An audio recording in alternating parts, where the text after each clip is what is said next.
Reshuffle, in fact, had been a long time coming and was announced before this whole scandal did break out. But let me ask you about the environment minister who resigned, and with his resignation calling for Recep Tayyip Erdogan to step down himself. How much pressure does that add on Erdogan, and could this be one of the first calls of many to come for his resignation?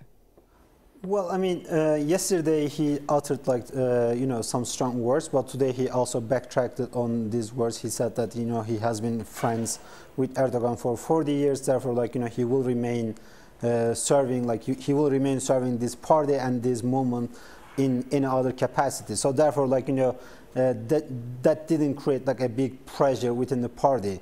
But for the time being, we don't know whether there will be some more resignation. It might be a few more, but I personally don't expect to be a big number. Of this corruption case. So I mean, for sure there is the judicial aspect of this corruption case, and it should go as far as it go, and it should it should not make any discrimination about anyone in any positions. No matter at what position a person is, if he's found guilty of corruption, he should bear the consequences. He should totally bear the consequences. But this is the judicial aspect. When we talk about the bundling the three of these cases into one file, we come to the political aspect. Here is the part of the Gülenist movement, which is headed by the Fethullah Gülen himself, is an Islamic cleric. He's the operation against the government. This is not we should see in a context that came after the grammar schools debate, that came after the the threat of leaking the sex tapes. Okay, so then what you're saying, right, you mentioned Gülen, and rightly so, but so what you're saying is that you agree with what Erdogan has said, that this is a target, the government is a target of an international plot? Well, it doesn't have to be international plot. I mean, it is mainly, I mean, in my judgment, and it's not just my judgment, it's the main perception among, columnists in Turkey. It's not just among the government circles. You have, from the liberal circles like Rushan Çakır up until, previously arrested journalists such as Ahmet Şık, Nedim Şener. None of these people sees this as a, corruption case per se. They see it it's politically motivated corruption case. I mean, there is a corruption aspect to this, but the reason that it has been bundled three together, and the fact that it has been leaked only months before the election, is because it's politically motivated. I mean, a month ago we had this debate in Turkey about the closure of the grammar schools.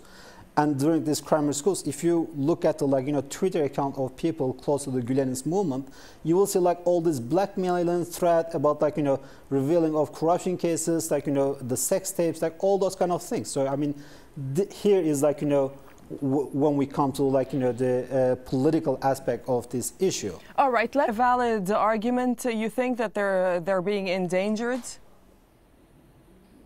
Well, I mean, I don't know in what sense they are being endangered. So, I mean, they have schools all over the world. In what way, in what sectors their interests are being endangered? For instance, let's put that back to Ozgur. A valid question. Let's put that back to Ozgur. What sector is Ozgur? Well, Galip, I asked the same question, actually, and the answer was yes, they have schools in some countries in which, or with which Turkey has conflicts with. Like in Egypt. Now, the Gülen movement has a school in Egypt, and we know Turkey's relations with Egypt. So, if they stay close to the ruling party in Turkey, this will endanger their situation in Egypt. Or they have schools in countries. Well, that looks like a very weak argument because, oh, sorry, go ahead, please. They have, let's say, this is what I hear, and then they have schools in other countries around the globe whose governments are actually critical of Turkey's foreign policy. Galip, let me ask you how influential... Can I come inside? Sure. I'll comment, and then I'll come back to you for a question. Go ahead. Well, sure.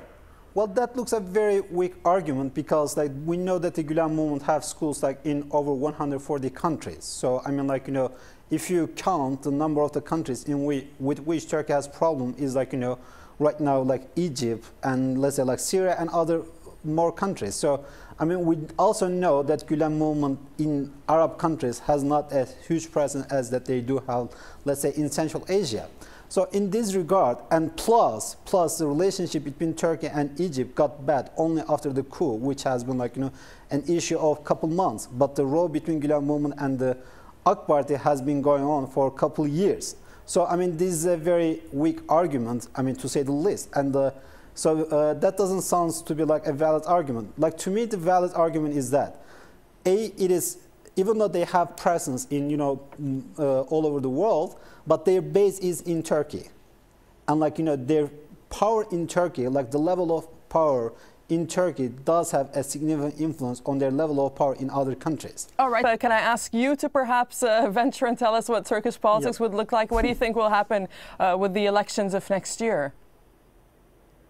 Well, I mean, like, certainly these cases will have impact on AK Party, on the performance of AK Party, but I do think that it will not be as bad as many predicted, because the reason for that is many people does not see this case as a clean hand operation. Many people see this as a vendetta by one group against the government. So I mean, this is a very wide perception among the people.